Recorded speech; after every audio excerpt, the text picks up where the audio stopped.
Thank you very much, Susanne. Thank you very much, Wolf, for this amazing talk.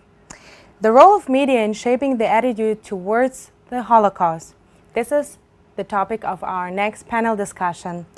And I'm very curious to hear the thoughts of the speakers of this panel. And it is great that the host of this panel is the Austrian journalist Alexandra Fo, and she is the deputy editor-in-chief of the Süddeutsche Zeitung in Germany. And before that, she was working as a correspondent for the Süddeutsche Zeitung in Israel. We're happy to hear the panel. Please, Alexandra. Thank you so very much for this introduction and a very welcome from all of us.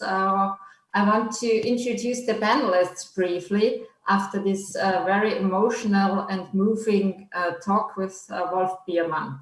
I'm really glad to introduce now the panelists, and I want to start with Iris Rosenberg. She has been working in the field of media relations for more than 26 years, and 24 of them at Yad Vashem. And she's the director of the communication division, and she's responsible for all the aspects of Yad Vashem's public relations in Israel and abroad. And this means including all the activities in the field of marketing, online communication, and social media activities. A very warm welcome, Iris. Thank you. Hello. And then Lital Henig is joining us. She is a Ph.D. candidate at the Department of Communication in the Hebrew University of Jerusalem. And she holds a master's degrees in communication and journalism. And she also has a bachelor's degree.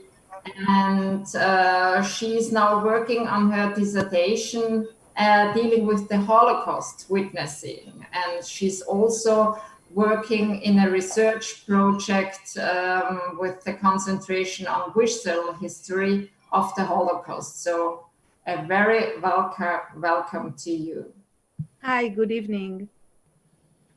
And Laurence Weinbaum is joining us. He's the Director General of the Israel branch of the World Jewish Congress and of the Israel Council on Foreign Relations. And he's also the founding editor-in-chief of the Israel Journal of Foreign Affairs. He has studied at the Georgetown University, and he has a PhD in history from the Warsaw University. Welcome, Laurence, to this panel. Thank you. And last but not least, Oren Nahari. He has over 23 years experience working in public broadcasting. He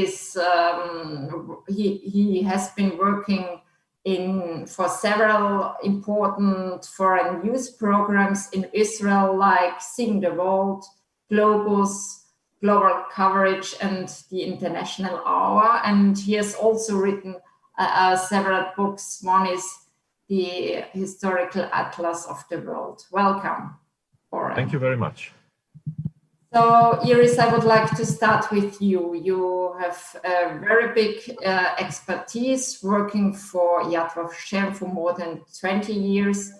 And Yad Vashem is offering special programs for journalists. So what are your thoughts on the role of media? Thank you, and good evening to the viewers and to the panelists here. I would like to first put a point regarding Yad Vashem, and that's to explain how do I see the role of the media. So first of all, as Yad Vashem, we are a content-driven organization. We're a content producer organization. We're a content-oriented organization. And in this era of loaded information, especially for journalists and media, that they are loaded with information from various platforms and channels, we see ourselves as the expert, as you said, but not only in the subject matter of the Holocaust, of the history of the Holocaust, but also at Yad Vashem we have the expertise of education and the Holocaust, and experience in that, and museology and exhibits in the Holocaust, and archiving and collecting and gathering documents as testimonies from the Holocaust, and also, of course, research in the Holocaust, and also using technology in the service of the memory of the Holocaust and using the digital platforms.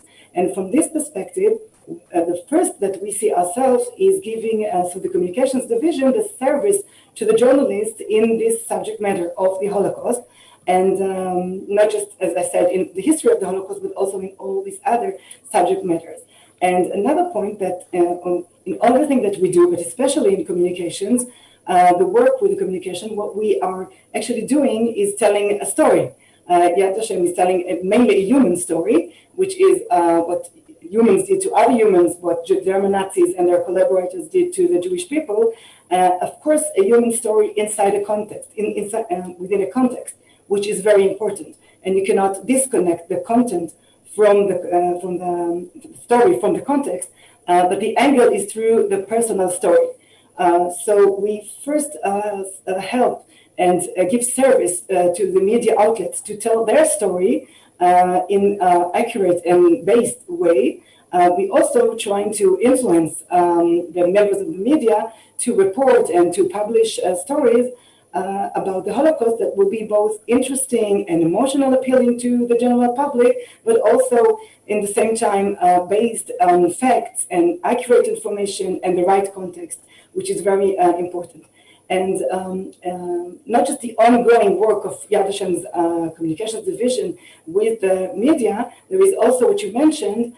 And before I go to what you mentioned, I would also like to emphasize the intensive work that we do in all this summit is talking about the digital media in the digital sphere, with uploading materials accurate from various aspects and various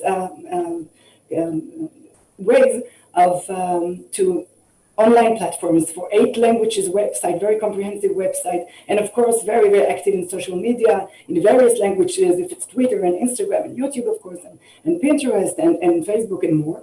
And what we are conducting twice a year already, which you mentioned, is a special seminars for journalists. This is twice a year we are doing it. Journalists that for a few days come to Yad Vashem and spend here a few days in getting behind the scenes look at Yad Vashem's work, of the memory work, archives and collections, and getting special tours in our exhibitions, listening to these experts that I mentioned before, and also meeting a Holocaust survivor.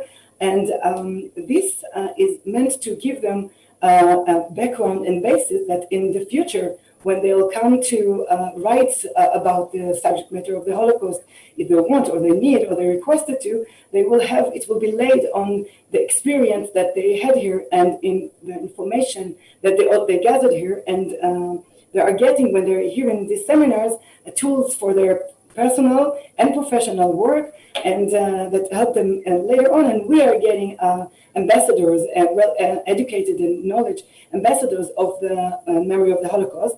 One last point that I would like to mention, that yesterday in the summit, in one of the panels of this summit, Father Nicodemus said a nice notion that we need to not give up from trying to teach the beauty in complexity. And especially I'm adding in this very shallow and hectic world. So these kind of seminars, for example, allowing the journalist to dive a little bit more into the complexity of the subject matter of the Holocaust, which is a very complex subject matter, and not just to relate to it as an item that they need to write, comment, and publish.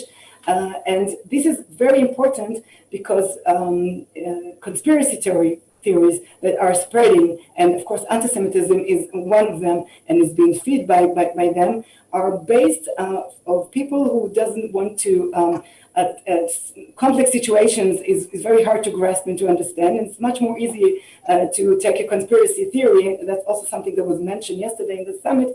And then the job, as I see, of the media And the journalist is also still, they have the editors and the fact checkers and them themselves as journalists to balance that and to give this aspect when they tackle an item and not to flow and to get along with all these kinds of conspiracies and very easy explanation. That's with the conspiracy to complex issues. And my last sentence is that, yes, this is a very complex world and we are talking about a very shallow platforms, and we need to find this balance and see the media as a very important agent in that. And we at Yad Vashem see ourselves as very much to help them to do this work better and still be interesting, of course, and emotional appealing, and not just the accurate, but all these together. Thank you, Iris, for your insights on the practical side of the work at Yad Vashem, and also what you offer for journalists, which programs you offer, and how you try to work together in this complex field. Lital, you are an expert also in the field of digital media. How can we as a journalists transfer memories to the digital era? Well, I very much empathize with what Iris said about the complexities in moving and transferring already known practices of Holocaust commemoration into the digital era. And in my work, I analyze and explore the ways that digital media affects Holocaust commemoration, both in my PhD project and also in my work as a PhD researcher in the Horizon 2020 funded research project, Visual History of the Holocaust, Rethinking Curation in the Digital Age. And I want to start with my PhD project, in which I examined the meaning and making of Holocaust witnessing and the use and interaction with digitized Holocaust testimonies, both very dominant commemoration practices that we know very well from the 20th century in interactive digital media ecologies. I wish to explore and understand how are the known practices of the figure of the witness that's kind of transmit his own memories and his own story and articulates it in front of an interlocutor, changes in these interactive and digital environments. So in my studies, I focus on three main media ecologies, which call for user interaction. They're augmented and virtual reality applications. And I mostly deal with virtual and augmented reality applications in atrocity sites and institutions such as, let's say, the Bergen-Belsen applications, which kind of complement the fragmented site and offer this kind of new mediation in virtual and augmented realities to the users and visitors. I also deal with the role of video games and the gamer in this kind of Holocaust-mediated environments, in any kind of enactments that are somewhat related to the history of the Holocaust. What is the concept of play in relation to Holocaust commemoration, and how can we define or constitute these kind of relations and not lose what is really stressed, not lose this very important ethical dimensions of the historical facts and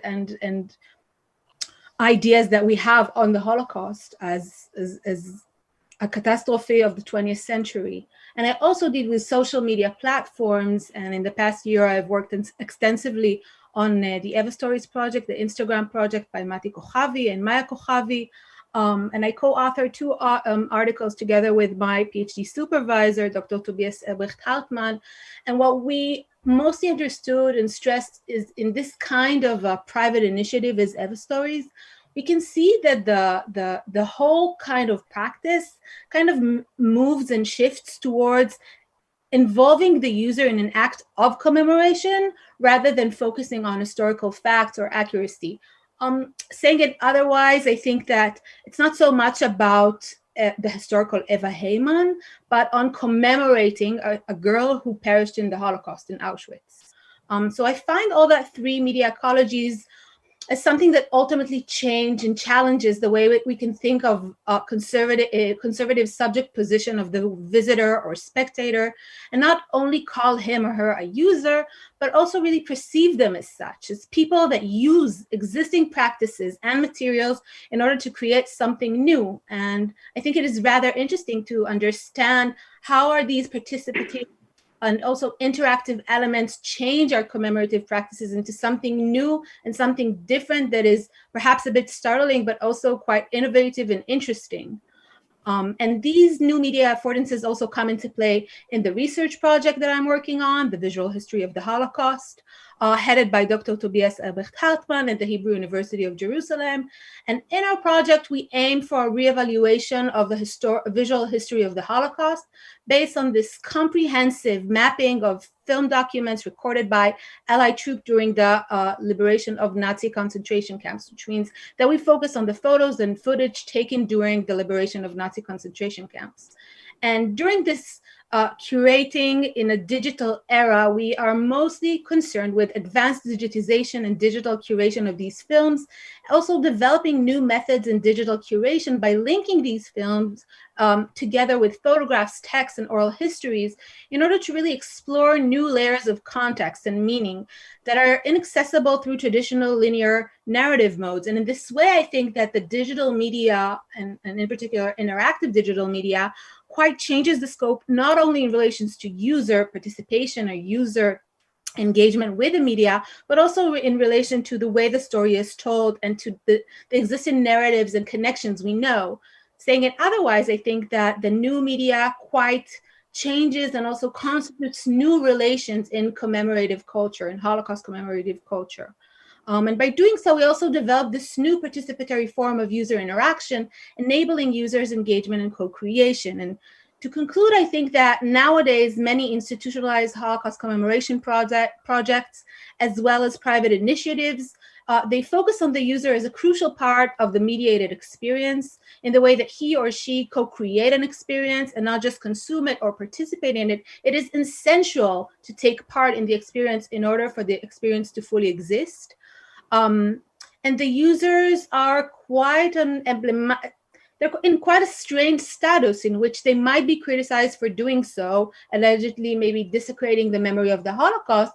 But I argue that by using existing materials and creating new experiences, they actually help conserve and keep the memory of the Holocaust relevant and alive. And so I suggest maybe moving a bit more from the critique of the new manifestations of Holocaust commemoration projects and maybe adopt like a critical view on them and try to understand this new spectrum of practices in light of the receding historical event of the Holocaust, which I think is most important and what really matters these days. Thank you, Lital, for talking more about this interesting project. We're curious to learn more about it, and maybe next year, when there will be a follow-up of this media summit, you can tell us more about it. But now I would like to ask Oren. You are a journalist with a tremendous experience.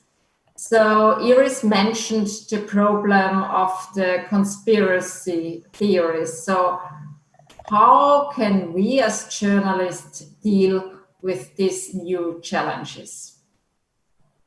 The short answer is that we cannot. I mean, conspiracy theories, we see them all around us. We see every day more and more conspiracy theories. I would not have thought that I would see the day when Germany, one of the best countries dealing with COVID-19, will have tens of thousands of people trying to storm the Bundestag, claiming from the extreme right, extreme left, etc., etc. So we are in the era of conspiracy theories, from QAnon to the Holocaust. We know that. I want to focus on a few things, a few remarks.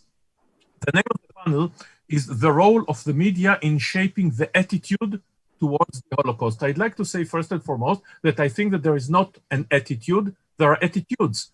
Even putting aside the conspiracy theories, even putting aside all those who deny the Holocaust, there are attitudes on different countries, on different generations. We know that. Second, if I'm talking about media and I'm coming from news, of course, is coming from the word new. And the Holocaust happened 80 years ago. So these days, the news, we are sometimes go through the motions. And sometimes we do it fine. I mean, last year I interviewed Iris's boss, shall I say it, Avner Shalev. It was a tremendous interview. It was a solemn interview. It brought headlines on the Holocaust Remembrance Day. We go through the motions. We tick the things that we have to do. But media, especially news, we are not in the Department of Education. We cannot educate people. We cannot tell them. We try to tell them, but it doesn't work. Don't listen to these conspiracy theories. Does it work? No, it does not work. What we can do, and Lital and Iris mentioned it, we try sometimes to circumvent the problem. I think that more than it's important to do the digital projects, to bring journalists, etc. But let's say that one good series in Netflix, like The Plot Against America, which does not deal directly with the Holocaust, or Men in the High Castle, both of them are alternative history, or one that deals with people and shows them, again, it does the work better than all the right stuff that all of us do, and we should continue to do it. We should continue to do it, but we must remember our limitations. We are not educators. We cannot force opinions of people. We can try and bring them the truth. We can try to bring them the news as best as we can. We can try to argue with, let's say, the president or prime minister of Poland concerning the Polish law. We can try to bring all sides of the problem, but then again, that's our limitation, no more than that. Laurence, do you agree what Oren said? Because you are representing an international organization, but you are a journalist as well, and you are also the author of a book on the revolt of the Warsaw Ghetto. Do you agree? For the most part, I do agree with what Oren has said. I think there are limitations to what the media can do.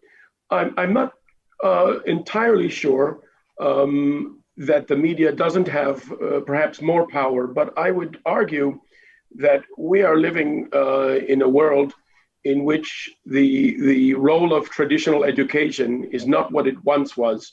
And what people today, certainly the younger generation, will learn, or what they won't learn about the Holocaust, will be derived above all from what they read online. And therefore, yes, there's a huge volume of information, some of it misinformation, which is available, some of it which is in terms of reputable information, which appears thanks to reputable news outlets, but a lot of disinformation. And therefore, one has to be very careful, and we have to identify the sources of misinformation. At least in my own experience, I've found that today, the greatest shaper of opinion, strange as this may sound, or the greatest source of information is none other than Wikipedia. And my sense is that if you want to have an idea of what people understand about any given topic, the first place to which you should turn is Wikipedia. And I think, though we may not always admit it, we are all guilty of that to some extent, insofar as if we encounter a term with which we're not familiar and we plug it into Google, for the most part, the first site that will appear will be Wikipedia, and that will be the first source of information. And for many, certainly for younger people, it will be the last source of information. And so therefore, if we will count Wikipedia as being perhaps a non-conventional media tool, its power is extraordinary. And therefore, I would say that at least our effort should be focused to a great degree on ensuring that information that appears on Wikipedia is accurate. And this is no mean feat. It's quite a difficult turn insofar as this is not a conventional encyclopedia which is edited by a traditional group. It's something that almost anybody can effect. And I would also draw to your attention that if you look at entries in Wikipedia in different languages, there's also very often a vast gap between the information. So if you look for a particular topic, and I can speak in particular about the field of my own expertise, which is narrow, things that pertain to the history of the Shoah in Poland, if we look at what we see in English and what we see in Polish and what we see in German and French, there's often a tremendous gap. So therefore, I think that the media has a huge role to play, but I think it's the non-conventional media today that has the stronger role. And I think we have to face facts that traditional sources of information, and here I don't want to sound like I'm Laurence the Luddite, but when I was young, and we're not talking about 100 years ago, when I was curious about something and I exhausted whatever sources of information I had at my disposal, that's to say the books that were on my own shelf, I had to trot off to a library to find out more. And today that isn't the model. And I would also argue something else. When I was young, the role of teachers who were effective and who were committed and who were also moral authorities was very great. I'm not quite sure that the role of the teacher today is what it was then, simply because there are so many competing sources of information on the internet. So again, this is something, I think what we are discussing here is we are really only touching the subject. We are only beginning to, so this requires not a conversation of an hour, but this requires very thorough research, and very thorough research is being done. I'd like to say a word, if I may. Yes. I still remember my youth, more or less Laurence generation, and I remember going to the library, etc. I'm not very nostalgic. I think that today, if you are interested, if you are really interested, you have enormously more information, good information in your hands. Consider what was written about the Holocaust in the last 30 years since the archives in the Soviet Union and were opened up. Today, we have a huge amount of books in Hebrew, in English, in Russian, in whatever language. We can arrive at encyclopedias, and you said, Laurence, and I totally agree with you, to Wikipedia and other sources, good sources, the problem is the bad sources, that you can arrive there. If you want to, it's all there, and I'm not sure that Wikipedia is worse than all those grand old men who wrote their own opinions and on agendas on the encyclopedia of yonder. But the problem is, how do we bring the young generation to the good sources? How do we make them be interested in the Holocaust and other subjects? I think, if I may just add one thing, I think that what is needed today is critical thinking. And I'm not quite certain that the younger generation, and that's not obviously directed at every young person, but as Oren said, and I entirely agree with him, the information is all there. The problem is to separate what you might call the chaff from the wheat, identifying what is reputable information, transmitting an honest picture, and what is not. And this is a tremendous challenge, I think, and one that isn't something that can be dismissed easily. I would like to just add. There is Lital, please. Yes. Lital? Okay. I just think that as another generation, as a younger generation, I also went to libraries and found out about all of the amazing things. But I have to say that growing up in the millennium, as a teenager, I was mind blown by all of the information that I got to have in my hands in a second, and it really helped me. And nowadays, I'm a media scholar who deals with the Holocaust. But I must say that even if we need to find, like, I think, understand and accept that this media is unlimited in a way that one picture can travel to so many sources and lose its context in a way that there is something about a person's achievement and passion for knowledge in order to connect the dots. And in this way, while we lose the library, and nowadays we just physically can't go to the library, we need to enable to have these kind of connections. And I think that this is the role of maybe didactic institutions and teachers to connect those dots and to bring it over to the students, because I think it is absolutely great that they can create their own content and to relate to things themselves and act all of these, what we know from visitations in the concentration camps of teenagers enacting all of these scenarios that they read in novels and such. these are their point of entries to the Holocaust, to remembering the Holocaust. Thing is that we need to root them, so it will stay in a quite maybe large spectrum and sphere of historical accuracy. But I think now they have a lot more ways and a lot more space to act. Iris, thank you. I would like 2 points to refer to what Lital said before and now, and in connection to what Laurence and Oren said. And I'll try to say it through examples. So first of all, connecting to and engaging interest in the Holocaust can be done, and for example, not only through the Holocaust subject matter. And I'll give examples of what we do. If there's hashtag of during the Olympics of sport, or hashtag of Women's Day, or about art. There's a lot of kind of hashtags and days of and interest in that. So what we're trying to do, that we are actually taking and hashtagging our posts and information about women in the Holocaust, relevant to Women's Day, or children to Children's Day, or to art, or stories about sports in the Holocaust. So in a matter of fact, what happens is that we find people that are actually following, they're interested in sport or interested in women, and they're getting through that to a small story about the Holocaust, which from our point of view is to a channel to bring them into more, be interested in this subject matter through what they are interested in, which is totally not related to the Holocaust. This is one point. And I would also like to refer to the Lital mentioned before, the idea of engagement and proactive of the audience, that they need to actually do something and create the content.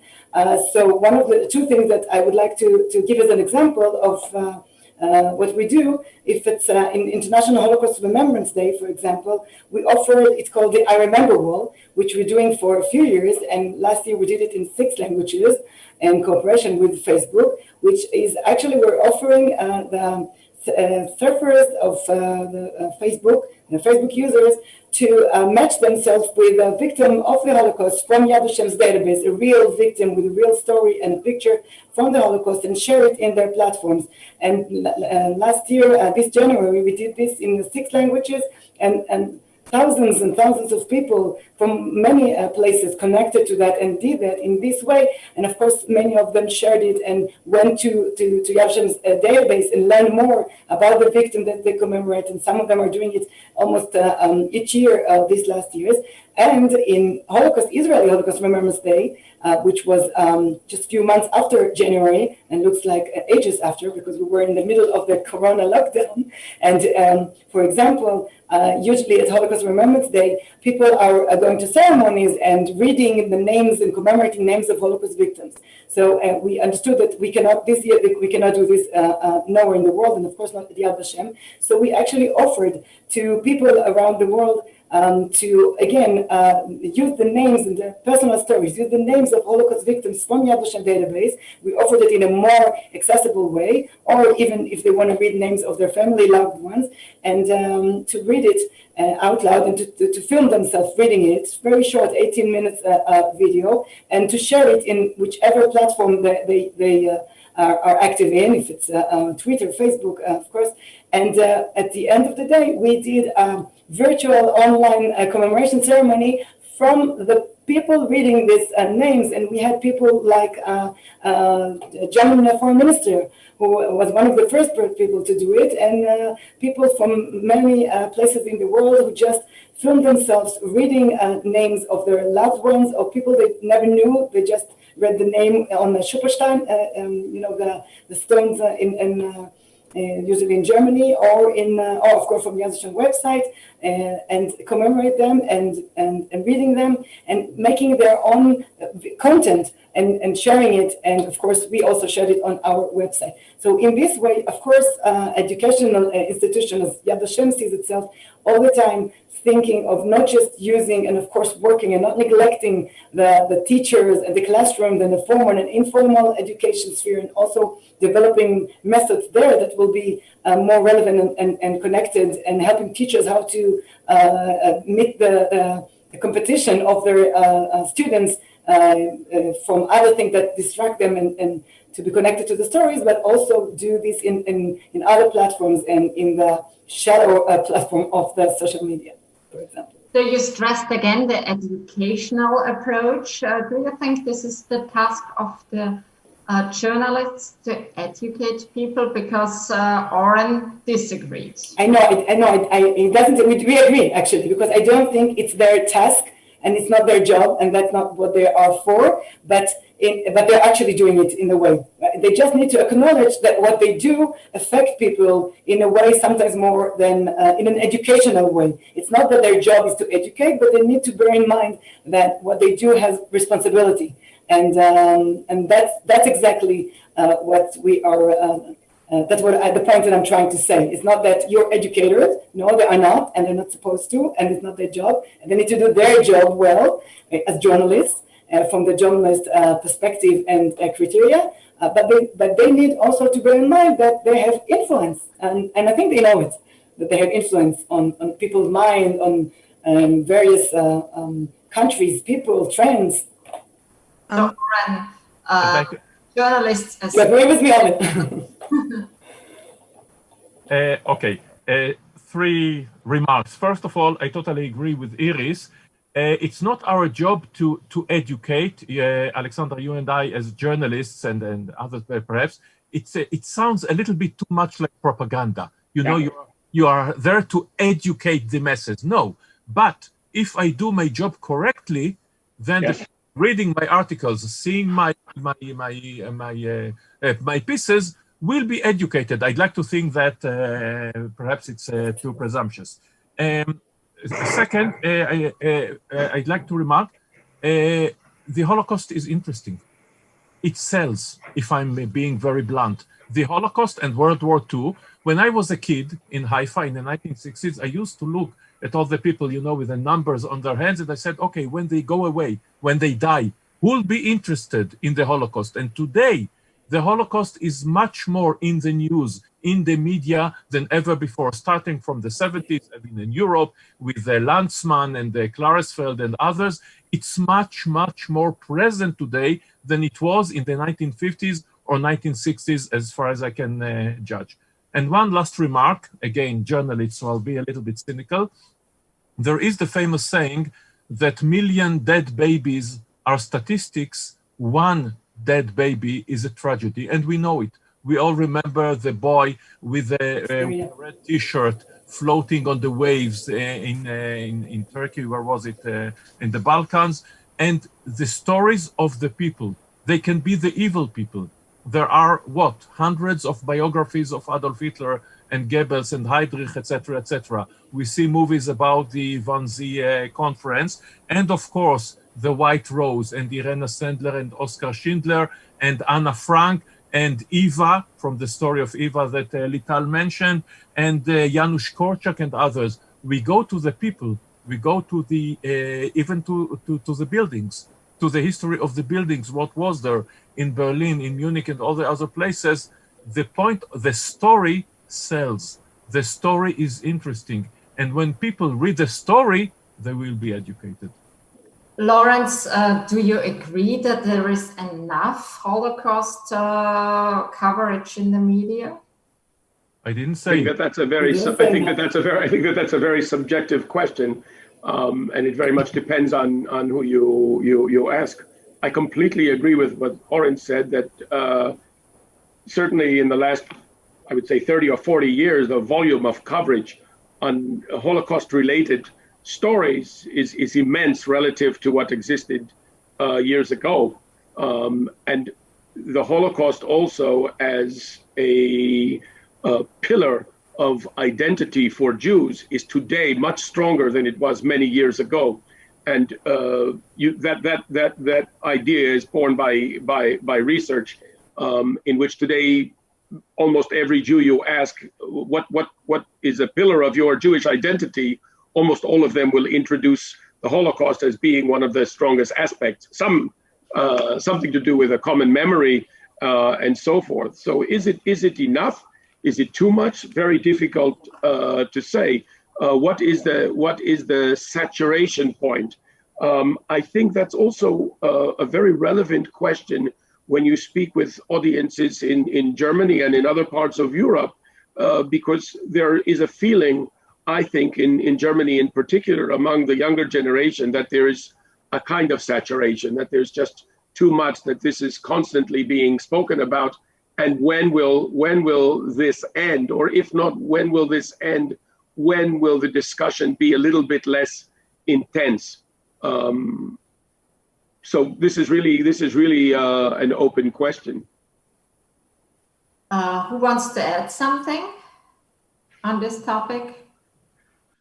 I just want to add that I think that the job of the journalist is to evoke interest in subjects related to the Holocaust. And I can think of like the Israeli arena with figures like Oren Nahari and Ofer Aderet, just adding new information, new subjects, new topics for the readers to find out more about. And it's not their job to educate or to give the reader the full historical knowledge of the Holocaust, but just to evoke. And I think that this is the thing about most of Holocaust-related materials and commemoration culture artifacts, that whether we're talking about the Philip Roth miniseries of the plot against America, or ever stories, or whatever, they evoke interest. They make you Google the event, Google the material, and then further your investigation deepen it into something else to see what is behind this article, this project, this Facebook initiative by Vashem. So this is, I think you give them the lead, and then if they want, they will take it. And if it's not relevant for them, then it's not relevant. But you can only give leads. Alexandra, could I add one point? Yes. And that is this. Look, there are lots of historians who are working on very interesting research. The average person, the average citizen, is not going to read the books that they produce. And when we speak about what is the job of the journalist, in many cases, a journalist will cover a new project, a new piece of research that has been released. It's obviously too much to expect the average person to sit down and read a 500-page scholarly work on some aspect of the Holocaust. A journalist may take the fact that this research is being done, that there are some revelations, this or that historian has given us new ideas about a certain fact, a certain aspect of the Holocaust, and the journalist is reducing that into a TV story of 2 minutes, or of a newspaper article of 1,000 words. And very often, what appears in that 1,000 words or in that 2-minute story is as far as the average person is going to get.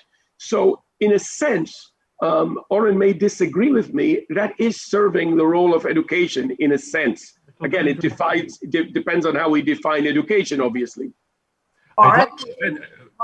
We are talking now, most of this conversation revolves around Israel. I think that in Israel, that's not the problem. The problem is, let's say, even concerning media. I was in the last couple of years, I was in Warsaw and in Budapest. And then we see that in Poland, even the most liberal members of media, when it comes to the role of Poland in the Second World War, all will rally around the flag. In Hungary, we see today that in schools, how shall I say it, teachers are not encouraged to teach about Horthy and the Arrow Cross anymore. Kids are not learning that anymore. They see Wallenberg on the streets, but if nobody is there to teach them, to tell them who Wallenberg was, then they will not know. So we see that in several countries, we see today, well, in every country. Oren, you say, well, it's not a problem in Israel, but we have one question from Martina Wichmann from Germany. The Holocaust is a hit like that. That's a huge problem, because again, it enters into the politics, and it's not there like a hello subject that it should be, like in the Holocaust and other genocides. Sorry, there were technical problems. You said it's not a problem in Israel, but we have a less a problem. Less a problem. Less. Okay, then now this is the chance to ask a question which was posted by Martina Wichmann from Germany related to Israel, and she asks, how can the positive media coverage include the Arab population and influence the perception of Arabs positively? Do you want to answer this question, Oren? What was the question again? Yes. How can the positive media coverage include the Arab population? I don't think, first of all, again, okay, I'll answer the question. First of all, again, in Germany, in Israel, in every country, there's not a media, there are medias. I mean, the Israel Hayom, the right-wing pro-Bibi newspaper will not cover it like the left-leaning Haaretz, etc., not to mention TV channels, not to mention radio stations, a social network, etc., etc. I don't think that the treatment of the Arab population or Palestinian population, if you prefer, is relevant to the Holocaust. And in Israel, if you compare, and the people in Germany and other places do compare the treatment of Israel towards the Palestinians, say, you are just like the Nazis. And no, it's not the same thing. It really is not the same thing.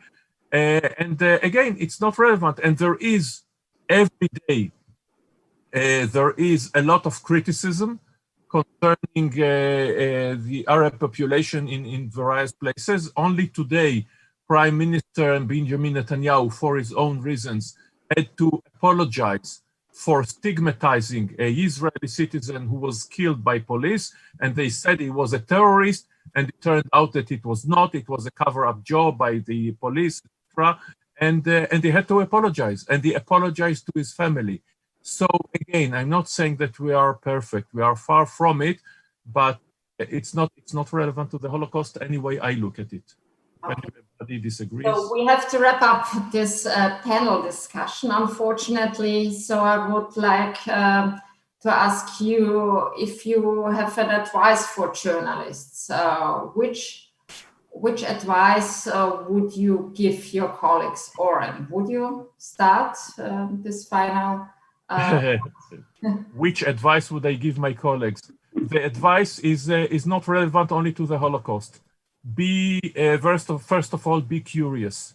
Do not do public relations jobs to anybody, not to politicians, not to anybody. Always question everybody and try to bring the story the most accurate and the most interesting. Be it the Holocaust and be it sewerage and education on the street or the coronavirus. Any way you look at it, and yes, you can do even the Holocaust stories that we do for 78 years now. You can do them again, more interestingly, and do again, and it will educate also. If we do not mean to, it will come to that. Okay, Laurence, your brief advice. Well, I don't look at this from the same vantage point as Oren, who is a professional journalist, but if I were asked what I could advise journalists, I would tell them always the power of critical thinking and do not take everything at face value, but a reputable and a talented journalist knows that. I think there's always the problem of looking for a simple answer, taking a complex story, and obviously because of reasons of space, trying to reduce that and to understand, of course, there are perils in doing that. Lital, your advice? I just advise that journalists will keep on doing a great creative job. It's not my expertise, but I think that also the very small historical stories are also of a lot of importance, and their role is to really show and reveal them to the public. And Iris, your final remarks?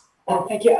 First of all, I agree with what all the three who spoke before me. So I will just compliment and give another angle, which is people are interested in the Holocaust, as Oren said at the beginning, and they want to hear stories about the Holocaust, and not always it's needed to find the sensationalization headline and very small angle that is not relevant in order to tell a story. So if you tell a story which is gives a little bit of the in-depth and not just people will read it, they want and are interested in it. And that's what I would like to say, that of course do your job, but don't believe in the people who read you, not just chew them in a way that you think that they might want to read the stories. In other words, the truth is dramatic enough. You never need to embellish. Exactly, exactly. Be ready to read credits and trust them that they are interested in what you want to say. Thank you so much to all of you for your contributions, and I hope to see you again next year and live and in reality. All the best. Safe and sane. All the best to all of you. Bye-bye. Thank you. Bye-bye. Happy New Year. Bye-bye. Bye-bye. Bye.